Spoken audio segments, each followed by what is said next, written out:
यह वह बात है जो चर्च ने आपको नहीं बताई, कुछ ऐसा जो परंपरा की सतह के नीचे छिपा हुआ है। आपको यह विश्वास दिलाया गया है कि दशमांश टाइथिंग का संबंध पैसे से है, कि यह वित्त से जुड़ा है, कि यह परमेश्वर की आपके धन की आवश्यकता से संबंधित है। लेकिन मेरे मित्रों, मैं आपको बताता हूं, परमेश्वर को आपके पैसे की आवश्यकता नहीं है, उसे आपका हृदय चाहिए। शुरुआत से ही दशमांश कभी भी पैसों या धन से संबंधित नहीं था। यह चर्च के दरवाजे खुले रखने या चढ़ावे की थाली भरने के लिए नहीं था। यह इससे कहीं अधिक गहरा था। यह आज्ञाकारिता, ओबीडियंस के बारे में था। यह विश्वास के बारे में था। यह परमेश्वर को समर्पण करने और कहने के बारे में था, प्रभु, जो कुछ भी मेरे पास है वह सब तेरा है। इस्राएल के लोगों को अपना दशमांश लाने की आज्ञा दी गई थी, लेकिन इसलिए नहीं कि परमेश्वर गरीब था या क्योंकि स्वर्ग के बिल भरने थे। नहीं, परमेश्वर उन्हें कुछ सिखा रहे थे। वह उन्हें यह दिखा रहे थे कि उनकी आजीविका उनके खेतों, उनके पशुओं या उनके कठिन परिश्रम से नहीं आती, वह केवल परमेश्वर से आती है। लेकिन अब सुनो, जब यीशु आए तो उन्होंने दशमांश देने की पुरानी व्यवस्था को उस रूप में स्थापित नहीं किया जैसा कि आज कई प्रचारक सिखाते हैं। उन्होंने कोई संख्या, कोई प्रतिशत या कोई नियम नहीं दिया। वे व्यवस्था को पूरा करने आए थे, लोगों को बंधन से मुक्त करने और उन्हें संबंध, रिलेशनशिप में लाने के लिए आए थे। क्योंकि परमेश्वर सिर्फ 10% नहीं चाहते, वह आपका पूरा जीवन चाहते हैं। आपका विश्वास, आपका प्रेम, आपका समर्पण। फिर भी आप में से कई लोगों को यह सिखाया गया है कि यदि आप एक निश्चित राशि नहीं देते तो परमेश्वर अपनी आशीष रोक लेंगे। मेरे मित्रों, यह आपके पिता की आवाज नहीं है, यह धर्म, रिलीजन की आवाज है। परमेश्वर आपको इसीलिए आशीष नहीं देते क्योंकि आपने कोई शुल्क चुकाया, बल्कि इसलिए कि वह अच्छे हैं। वह आपको आशीष इसलिए देते हैं क्योंकि आप उनके संतान हैं। क्या आपको लगता है कि वह विधवा जिसने अपने आखिरी 2 सिक्के चढ़ा दिए, वह इसीलिए आशीषित हुई क्योंकि उसने कोई बड़ी राशि दी? नहीं, वह इसीलिए आशीषित हुई क्योंकि उसने अपना हृदय समर्पित कर दिया था। उसने परमेश्वर पर केवल अपने पैसे के साथ ही नहीं, बल्कि अपने पूरे जीवन के साथ भरोसा किया था। यही दशमांश का वास्तविक सत्य है। यह किसी क्वोटा को पूरा करने के बारे में नहीं है, बल्कि यह देखने की बात है कि आपका हृदय कहां है। क्या आप डर के कारण दे रहे हैं या प्रेम के कारण? क्योंकि जब आप अपने हृदय, अपने जीवन और अपने विश्वास को परमेश्वर को समर्पित कर देते हैं, तो आप सच्ची समृद्धि को देखेंगे, सिर्फ अपने बटुए में नहीं, बल्कि अपने आत्मा में भी। और फिर भी मेरे मित्रों, आप में से कुछ को यह बताया गया है कि यदि आप 10% नहीं देते तो आप परमेश्वर की इच्छा से बाहर हैं। आपको यह सिखाया गया है कि स्वयं यीशु यही अपेक्षा करते हैं कि दशमांश ही स्वर्ग की आशीषों को खोलने की कुंजी है। लेकिन मैं आपसे पूछता हूं, यीशु ने यह कहां कहा? उन्होंने इसे कहां आज्ञा दी? सुसमाचार खोजिए, उनके वचनों को पढ़िए, उनकी बातों को सुनिए और आप इसे नहीं पाएंगे। यीशु ने देने के बारे में जरूर कहा। उन्होंने उदारता, बलिदान और गरीबों की देखभाल करने के बारे में सिखाया।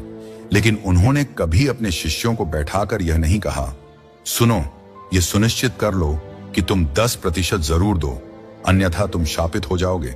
तो उन्होंने क्या कहा? उन्होंने कहा, दिया करो तो तुम्हें भी दिया जाएगा। उन्होंने हृदय की बात की, न कि राशि की। देखो मेरे मित्रों, दशमांश इस्राएल को दी गई एक आज्ञा थी। यह पुराने नियम की व्यवस्था के अधीन था।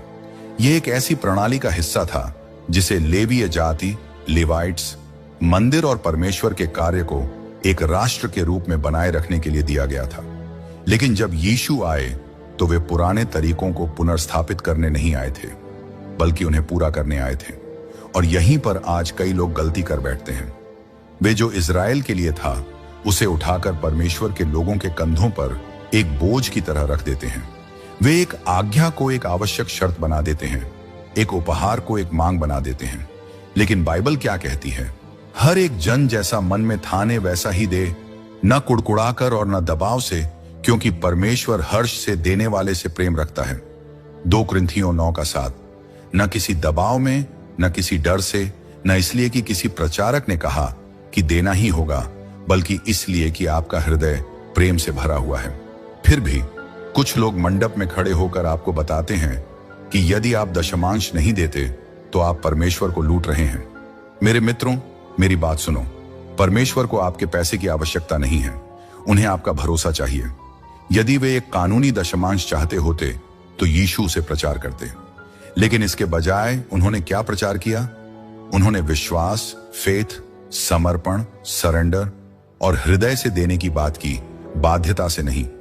इसलिए मैं आज आपसे पूछता हूं, क्या आप इसलिए दे रहे हैं क्योंकि आत्मा आपको प्रेरित कर रही है, या इसलिए कि परंपरा आपको बाध्य कर रही है? क्या आप इसलिए दे रहे हैं क्योंकि आप परमेश्वर से प्रेम करते हैं, या इसलिए कि किसी ने आपको कहा कि देना ही होगा? क्योंकि मेरे मित्रों, सत्य तुम्हें स्वतंत्र करेगा, और सत्य यह है, यीशु ने कभी 10% की मांग नहीं की। उन्होंने कुछ और अधिक मांगा, आपका हृदय, आपका भरोसा और आपका सब कुछ। लेकिन मेरे मित्रों, यही सच्चाई है। आप में से कई लोगों को सिखाया गया है कि देना प्रेम या विश्वास से नहीं, बल्कि डर से करना है। आपसे कहा गया है कि यदि आप दशमांश नहीं देते, यदि आप 10% नहीं चढ़ाते, तो परमेश्वर अपनी आशीषों को रोक लेंगे। आपको दोषी महसूस कराया गया है, दबाव में डाला गया है, मानो परमेश्वर के राज्य में आपका मूल्य इस बात से मापा जाता है कि आप चढ़ावे की थाली में कितना डालते हैं। और मैं आज आपको बताता हूं, यह यीशु मसीह का सुसमाचार नहीं है। सुसमाचार कोई व्यापारिक लेन देन नहीं है। यह कोई सौदा नहीं है जहां आप चर्च को पैसा देते हैं और बदले में परमेश्वर आपको आशीष देते हैं। नहीं, सुसमाचार अनुग्रह, ग्रेस के बारे में है। यह मुक्त उद्धार, फ्री सैल्वेशन के बारे में है। यह उस परमेश्वर के बारे में है जिसने सब कुछ दे दिया, इससे पहले कि आपने एक पैसा भी दिया हो। फिर भी कुछ आवाजें हैं, प्रचारक, टेलीवेंजलिस्ट, बड़े बड़े सूट पहने हुए लोग जो मंडप में खड़े होकर कैमरों में देखकर आपसे कहते हैं, यदि आप नहीं देंगे तो आप परमेश्वर को लूट रहे हैं। यदि आप अपने धन को रोकेंगे तो आपकी वित्तीय स्थिति बिगड़ जाएगी, आपका जीवन बिखर जाएगा। मित्रों, यह विश्वास नहीं, यह छल, मैनिपुलेशन है, संघर्ष। क्या आपको लगता है कि यीशु ने बढ़िया वस्त्र पहनकर गरीबों से पैसे की मांग की होती? नहीं, उन्होंने तो पैसे बदलने वालों की मेजें उलट दी थी। उन्होंने उन लोगों को फटकारा था जो उनके पिता के घर को व्यापार का स्थान बना रहे थे। फिर भी आज कुछ लोग जो स्वयं को उनका प्रतिनिधि कहते हैं, वही कार्य कर रहे हैं जिसे यीशु ने निंदा की थी। मेरे मित्रों, मेरी बात सुनो। परमेश्वर आपके डॉलर नहीं गिन रहे, वे आपके हृदय को खोज रहे हैं। वे आपको इसीलिए आशीषित नहीं करते क्योंकि आप देते हैं, बल्कि वे आशीषित करते हैं क्योंकि वे अच्छे हैं। वे आपसे इसीलिए प्रेम नहीं करते कि आप क्या भेंट चढ़ाते हैं, बल्कि इसलिए क्योंकि आप उनके संतान हैं। इसलिए मैं आपसे पूछता हूं, क्या आप इसलिए दे रहे हैं क्योंकि आप उनसे प्रेम करते हैं, या इसीलिए कि किसी ने आपको डराया? क्योंकि जहां प्रभु का आत्मा है वहां स्वतंत्रता है, न कि दबाव, न कि अपराध बोध, बल्कि पूर्ण स्वतंत्रता। और जब आप प्रेम से, स्वेच्छा से देते हैं, तभी आप उदारता के सच्चे आनंद का अनुभव करेंगे। अब मैं आपसे पूछता हूं, आप उस परमेश्वर को कैसे लूट सकते हैं जो सब कुछ का मालिक है? आप उस परमेश्वर से कैसे चुरा सकते हैं जिसने तारों को अपने वचन से उत्पन्न किया, जिसने समुद्रों को अपनी हथेली में मापा, जो हजारों पहाड़ियों के पशुओं का स्वामी है? परमेश्वर स्वर्ग में बैठकर बैंक स्टेटमेंट की जांच नहीं कर रहे हैं। वे मनुष्यों की अर्थव्यवस्था को लेकर चिंतित नहीं हैं। वे सब कुछ के स्रोत हैं, सृजनहार, पालनहार और संधारण करने वाले। फिर भी कुछ प्रचारकों ने कहा है कि यदि आप दशमांश नहीं देते तो आप परमेश्वर को लूट रहे हैं। यदि आप अपनी कमाई का 10% नहीं देते तो आप वह रोक रहे हैं जो उनका है। लेकिन मैं आज आपसे कहता हूं, यह यीशु मसीह का सुसमाचार नहीं है। क्या आपको लगता है कि ब्रह्मांड का परमेश्वर आपके पैसे का मोहताज है? क्या आपको लगता है कि वही जिसने 5 रोटियों और 2 मछलियों से 5000 लोगों को खिलाया, जिसने पानी को दाखरस में बदला, जिसने स्वर्ग से मन्ना बरसाया, वह आपके दशमांश के लिए चिंतित है? नहीं, वे आपके पैसे की तलाश में नहीं हैं, वे आपके विश्वास की तलाश में हैं। लेकिन कुछ ने सत्य को तोड़ मरोड़ कर पेश किया है। उन्होंने परमेश्वर को एक बैंकर, एक व्यवसायी, एक आर्ण संग्रहकर्ता बना दिया है। उन्होंने देने को एक बाध्यता बना दिया है। जबकि यह प्रेम का कार्य होना चाहिए था। और उन्होंने आपको सिखाया है कि यदि आप नहीं देंगे तो परमेश्वर आपको आशीष नहीं देंगे। लेकिन मैं आज आपको बताता हूं, परमेश्वर आपको इसीलिए आशीषित नहीं करते क्योंकि आपने उन्हें भुगतान किया। वे इसीलिए आशीषित करते हैं क्योंकि वे अच्छे हैं। वे आपको आपकी मेहनत के अनुसार नहीं बल्कि अपने अनुग्रह के अनुसार प्रदान करते हैं। उनका प्रेम आपकी भेंट के आकार से नहीं मापा जाता बल्कि उनके पुत्र के लहू से मापा जाता है। क्या वह उयलाऊ पुत्र, द प्रोडिगल सन, अपने पिता के पास लौटने से पहले कर्ज चुकाने के लिए बाध्य था? नहीं। उसके पिता उसकी ओर दौड़ कर गए, उसे गले लगाया, उसके लिए एक नई चादर लाए और उसकी उंगली में अंगूठी पहनाई। क्यों? क्योंकि यही हमारे परमेश्वर का हृदय है। वह एक पिता है, कर संग्रह करता नहीं। तो फिर हम क्यों देते हैं? हम क्यों भेंट चढ़ाते हैं? इसलिए नहीं कि परमेश्वर को इसकी आवश्यकता है, बल्कि इसलिए कि हमें उन पर भरोसा करने की आवश्यकता है। क्योंकि जब हम देते हैं तब हम यह घोषित करते हैं, प्रभु आप ही मेरे प्रदाता हैं, मेरा काम नहीं, मेरा धन नहीं, मेरी शक्ति नहीं, बल्कि आप।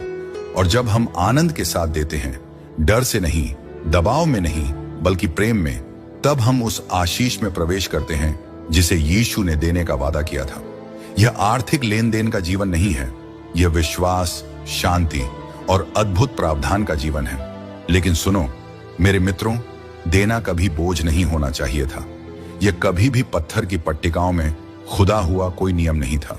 यह कभी भी एक ऐसा आदेश नहीं था जो आपके कंधों पर भारी बोझ की तरह रखा गया हो। देना हमेशा एक प्रेम का कार्य था, एक आराधना का कार्य, एक विश्वास का कार्य। फिर भी बहुतों ने इसे एक कानूनी व्यवस्था बना दिया है, एक अनिवार्यता, एक सख्त नियम। वे कहते हैं तुम्हें ठीक 10% देना ही होगा, न ज्यादा न कम। लेकिन मैं पूछता हूं, इसमें आत्मा कहां है? इसमें आनंद कहां है? इसमें वह स्वतंत्रता कहां है जो यीशु देने आए थे? बाइबल क्या कहती है? हर एक जन जैसा मन में ठाने वैसा ही दे, न कुड़कुड़ाकर और न दबाव से, क्योंकि परमेश्वर हर्ष से देने वाले से प्रेम रखता है। 2 कुरिन्थियों 9:7। न दबाव में, न डर से, न इसलिए कि किसी प्रचारक ने कहा कि देना ही होगा, बल्कि इसलिए कि आपका हृदय कृतज्ञता से भर गया है। लेकिन कुछ लोग आपको दबाव में डालते हैं। वे शास्त्र को तोड़ मरोड़ कर आपको अपराधबोध महसूस कराते हैं। वे आपको यह विश्वास दिलाते हैं कि परमेश्वर के साथ आपका संबंध इस बात पर निर्भर करता है कि आप कितना धन चढ़ाते हैं। लेकिन यह सुसमाचार नहीं है, यह यीशु का संदेश नहीं है। प्रारंभिक कलीसिया को देखो, उन्होंने इसलिए नहीं दिया क्योंकि उन्हें बाध्य किया गया था। उन्होंने इसलिए दिया क्योंकि वे प्रेम से प्रेरित थे। कुछ ने अपनी भूमि बेच दी, कुछ ने अपनी संपत्ति दे दी, न इसलिए कि वे मजबूर थे, बल्कि इसलिए कि उनके हृदय पवित्र आत्मा की आग से जल रहे थे।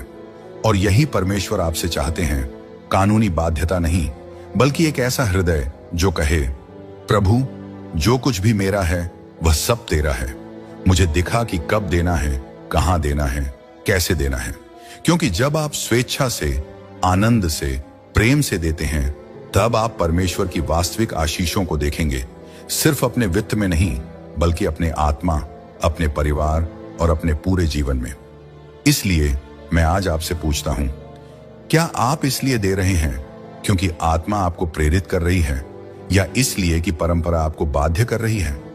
क्या आप डर से दे रहे हैं या विश्वास से? क्योंकि जिस क्षण आप देना एक बाध्यता के रूप में देखना बंद कर देंगे और इसे एक विशेष अधिकार के रूप में देखेंगे, उसी क्षण आप सुसमाचार की वास्तविक स्वतंत्रता में प्रवेश करेंगे। अपने आप में एक महल नहीं, मनुष्य का पुत्र अपना सिर रखने के लिए कहीं भी स्थान नहीं रखता था। वह गरीबों के बीच चलता था, पापियों के साथ मर गया। उसने सब कुछ दिया, धन कमाने के लिए नहीं, बल्कि आत्माओं को बचाने के लिए। लेकिन आज कुछ ऐसे हैं जिन्होंने उसके संदेश को विकृत कर दिया है। वे आपको कहते हैं कि यदि आप देते हैं तो परमेश्वर आपको अमीर बना देंगे, कि यदि आप अपनी बुआई, बीज चढ़ाते हैं तो परमेश्वर आपको धन का फसल देंगे। वे कहते हैं कि समृद्धि आशीर्वाद का संकेत है, कि धन विश्वास का प्रमाण है। लेकिन मेरे मित्रों, मेरी बात सुनो, यह क्रूस का संदेश नहीं है। यीशु ने क्या कहा? उन्होंने कहा, अपने लिए पृथ्वी पर वह खजाना जमा ना करो जहां कीट और जंग उसे नष्ट कर देते हैं, जहां चोर अंदर आकर चोरी करते हैं, परंतु अपने लिए स्वर्ग में खजाना जमा करो। उन्होंने सांसारिक समृद्धि का वादा नहीं किया, उन्होंने अनंत जीवन का वादा किया। उन्होंने हमें धन के पीछे दौड़ने के लिए नहीं बुलाया, बल्कि धर्म की प्राप्ति के लिए बुलाया। फिर भी आज कुछ ऐसे लोग हैं जो यीशु के नाम का उपयोग अपने जेब भरने के लिए करते हैं। वे गरीबों से लेते हैं जबकि वे वैभव में जीते हैं। वे अधिक से अधिक मांगते हैं जबकि उनके पास पहले से ही पर्याप्त से अधिक है और इसे विश्वास कहते हैं। लेकिन मेरे मित्रों, यह विश्वास नहीं है, यह लालच है।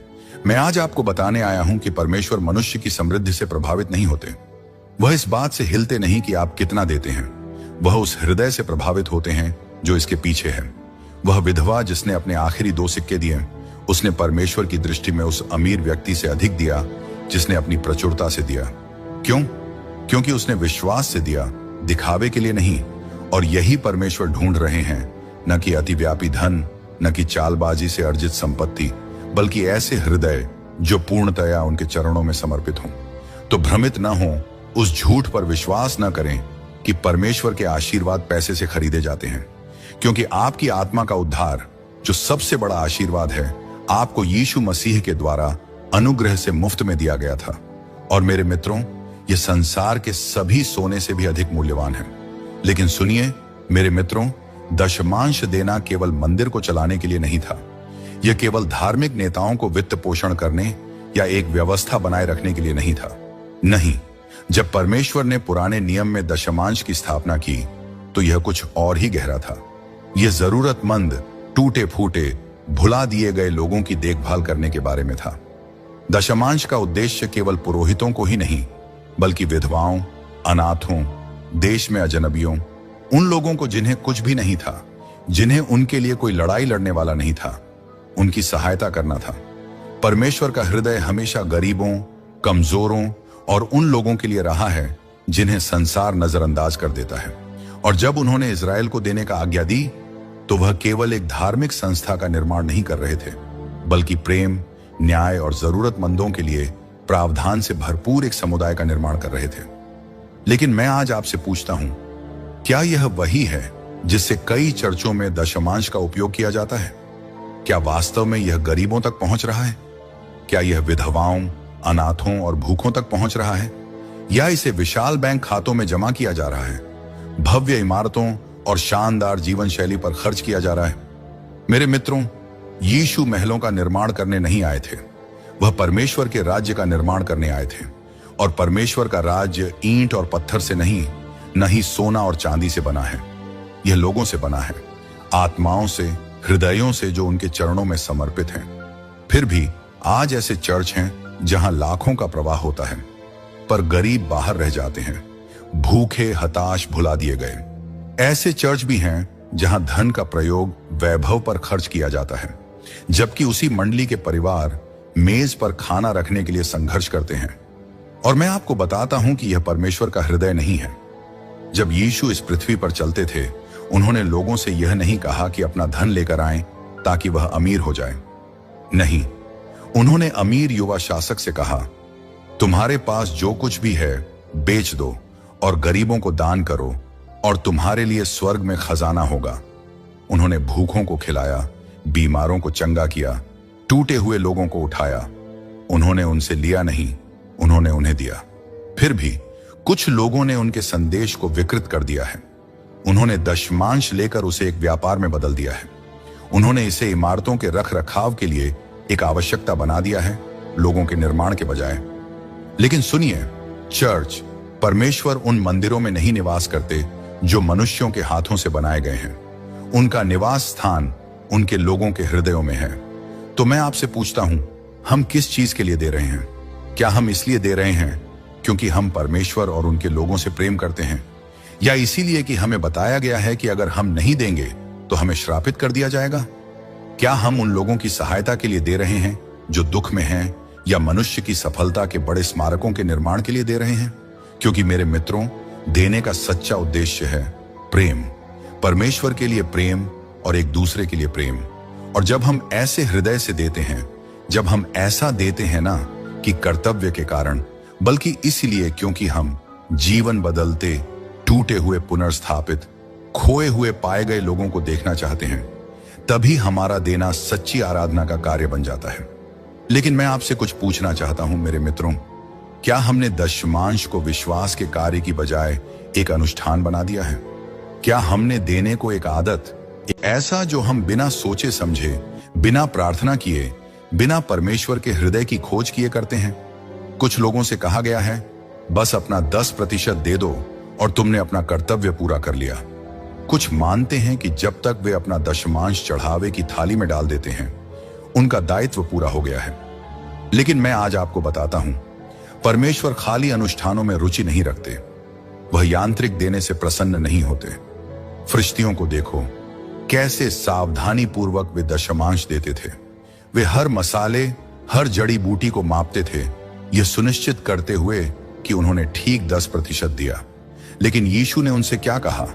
उन्होंने कहा, अरे तुम कानून के अध्यापक और फरिश्तियों, तुम कपटियों, तुम अपने मसालों का 10वां हिस्सा देते हो, पुदीना, सौंफ और जीरा, पर तुम कानून के अधिक महत्वपूर्ण विषयों को अनदेखा कर देते हो, न्याय, दया और विश्वास।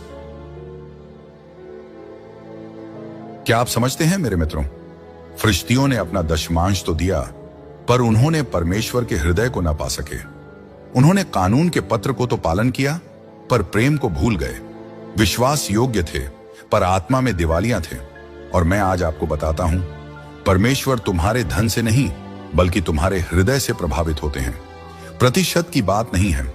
परमेश्वर नहीं चाहते कि तुम केवल इसलिए दो क्योंकि तुम हमेशा से ऐसा करते आ रहे हो।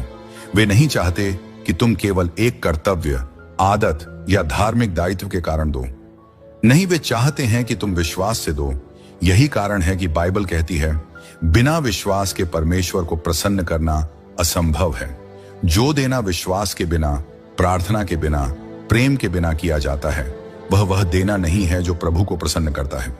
क्योंकि परमेश्वर को तुम्हारे पैसे की आवश्यकता नहीं है, लेकिन वे तुम्हारे विश्वास को चाहते हैं। वे चाहते हैं कि तुम उनके सामने आकर कहो, प्रभु, जो कुछ भी मेरा है वह सब तेरा है। मुझे दिखा कि कैसे देना है, कहां देना है, कब देना है। मुझे अपनी आत्मा के द्वारा मार्गदर्शन कर, परंपराओं द्वारा नहीं। लेकिन कुछ ने दशमांश को एक सूत्र बना दिया है। कुछ कहते हैं, अगर मैं यह दूं तो मुझे वह मिलेगा।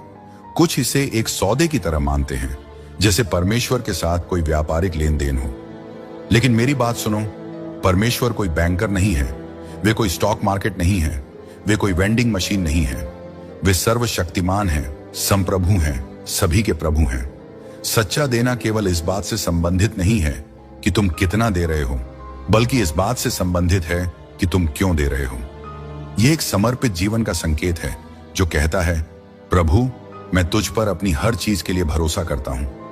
यही वह प्रकार का देना है जो आनंद लाता है, शांति लाता है और परमेश्वर की उपस्थिति को तुम्हारे जीवन में लेकर आता है।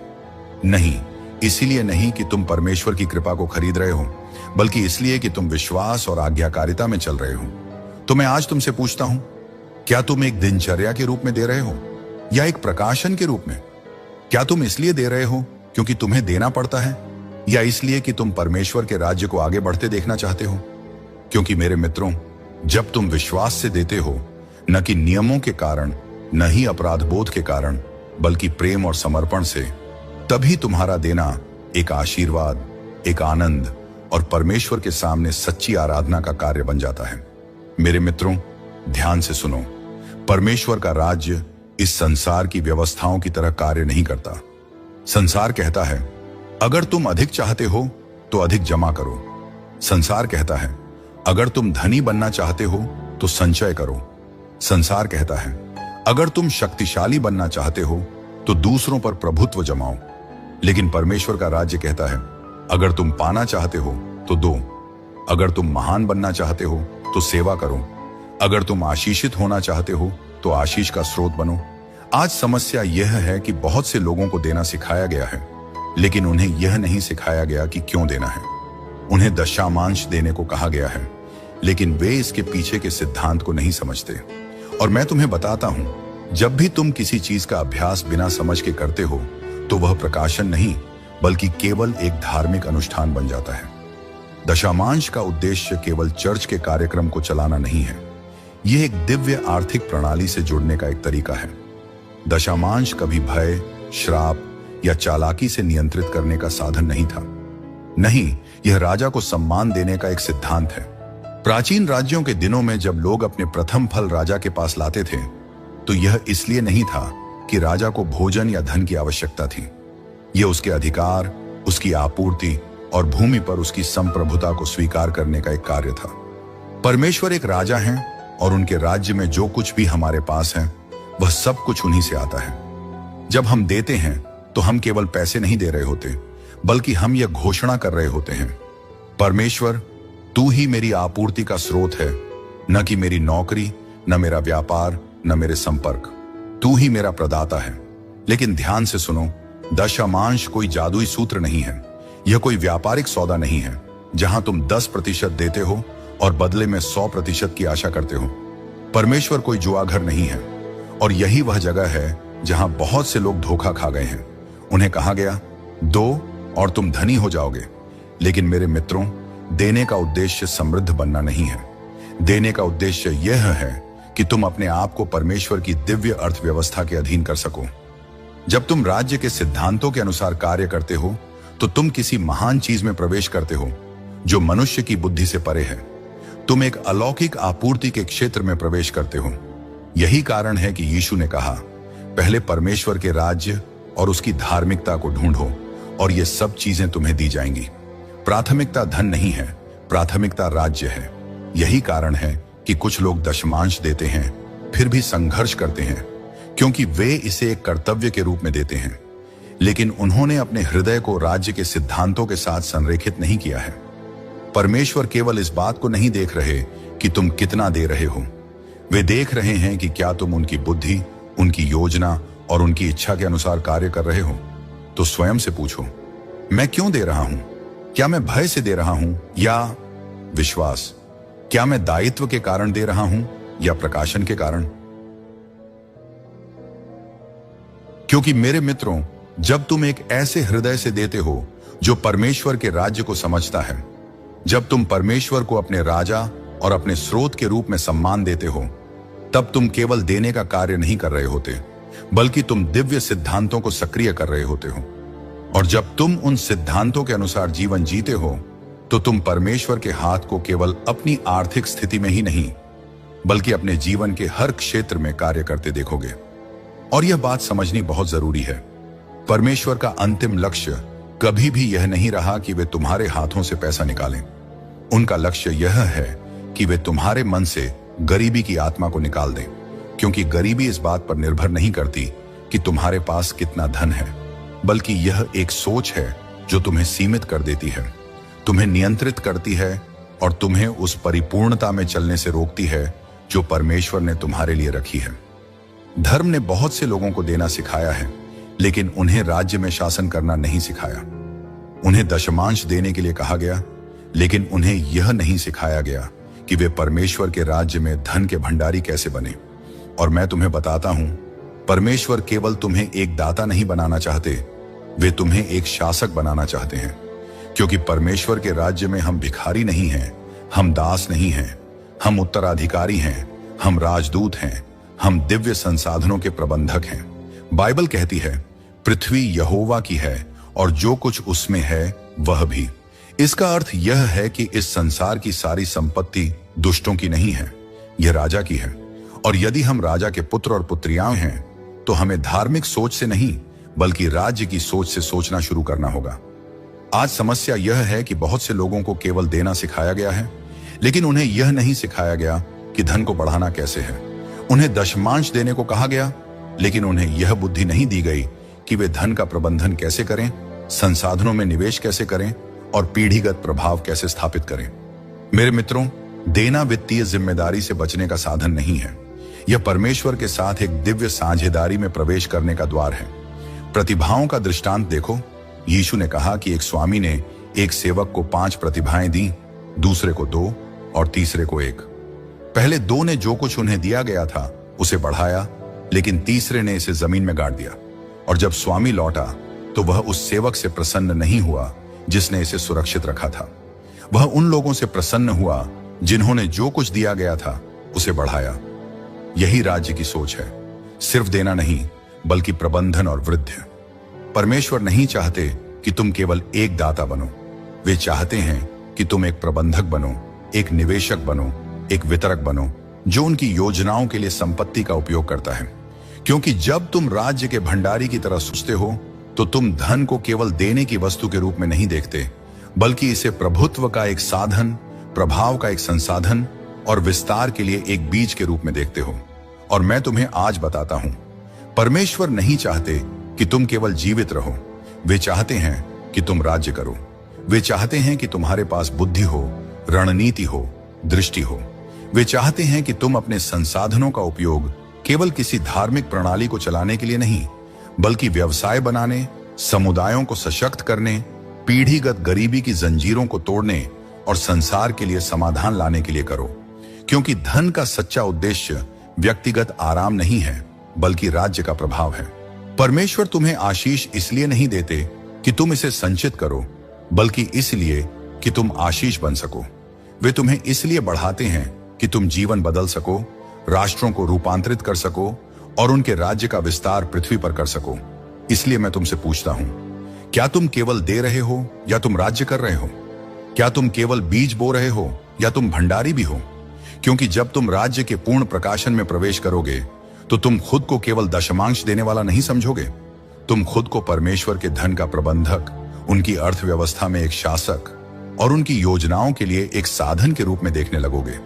और जब तुम उस दृष्टि के साथ अपने जीवन को संरेखित करोगे तो कोई सीमा नहीं होगी कि परमेश्वर तुम्हारे जीवन के द्वारा क्या कर सकते हैं। मेरे मित्रों, आज तुम्हारे सामने सत्य रखा गया है। दशमांश कभी भी एक बोझ, एक व्यापारिक सौदा या एक धार्मिक कर नहीं था। यह एक विश्वास का कार्य था, परमेश्वर पर हमारे स्रोत के रूप में भरोसा करने की घोषणा थी। लेकिन वर्षों में इसके वास्तविक उद्देश्य को विकृत कर दिया गया। कुछ ने इसे नियंत्रण और भय का उपकरण बना दिया, कुछ ने इसे एक रस्म में बदल दिया जिसमें कोई प्रकाशन नहीं था, और बहुत से लोग राज्य के भंडारीपन के गहरे सिद्धांत को समझने से चूक गए। लेकिन अब तुम जानते हो, परमेश्वर नहीं चाहते कि तुम भय से दो, वे चाहते हैं कि तुम विश्वास से दो। वे केवल यह नहीं चाहते कि तुम एक दाता बनो, वे चाहते हैं कि तुम एक शासक बनो, एक भंडारी बनो, एक राज्य की संपत्ति का वितरक बनो। लक्ष्य केवल यह नहीं है कि तुम चढ़ावे की थाली में पैसा डाल दो। लक्ष्य यह है कि तुम समझो कि तुम्हारे पास जो कुछ भी है वह परमेश्वर का है और वे तुम्हें इसे उनकी महिमा के लिए उपयोग करने के लिए बुला रहे हैं। इसलिए मैं तुमसे पूछता हूं, क्या तुम तैयार हो राज्य में प्रवेश करने के लिए? क्या तुम धार्मिक बंधनों से मुक्त होकर परमेश्वर की बुद्धि, रणनीति और उद्देश्य में चलने के लिए तैयार हो? क्योंकि परमेश्वर तुम्हारे पैसे के पीछे नहीं है, वे तुम्हारे हृदय के पीछे हैं। और जब तुम्हारा हृदय पूरी तरह से उनके सामने समर्पित हो जाता है, जब तुम यह समझ जाते हो कि तुम केवल एक दाता नहीं बल्कि दिव्य संसाधनों के प्रबंधक हो, तब तुम उस आशीष और प्रभाव के स्तर में प्रवेश करोगे जो दशमांश और भेंटों से कहीं आगे जाता है। मेरे मित्रों, यह तुम्हारे उठने का समय है। यह तुम्हारे सीमित सोच से मुक्त होने का समय है और उस पूर्ण उद्देश्य को अपनाने का समय है जो परमेश्वर ने तुम्हारे लिए रखा है। राज्य भय पर नहीं बना है, यह विश्वास पर बना है।